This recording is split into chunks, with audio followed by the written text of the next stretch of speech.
गरजती बरसती बदलियों ने जाड़े की यख बस्ता हवाओं को मजीद ठंडक बख्शी तो डेरा इस्माइल खान के आवाम ने रुख किया दरिया किनारे का।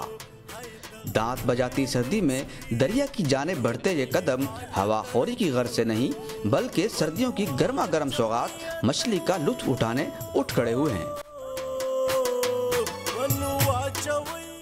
सिंध किनारे बने वाटर पार्क में अभी गिनती की वाटर बोट्स ही सही, लेकिन आवाम को इस नौमौलूद पार्क की जानिब खींचने का सबब बन रही है इसी दरिया से निकाली जाने वाली वो मछली कि जो कढ़ाई में तलकर झोंपड़ा नुमा इन होटलों में ग्राहकों को पेश की जा रही है। डेरा इस्माइल खान में सर्दियों का दौरानिया मुख्तसर ही सही, लेकिन इन सर्दियों के दौरान इस शहर में मछली खाने वालों का रश हर उस मकाम पर जैसे उमड़ आता है कि जहां मछली तलने की कढ़ाई लगी हो। मुल्क के सबसे बड़े दरिया के किनारे जो रहेंगे तो मछली की डिश से लगाओ तो रखना ही पड़ेगा।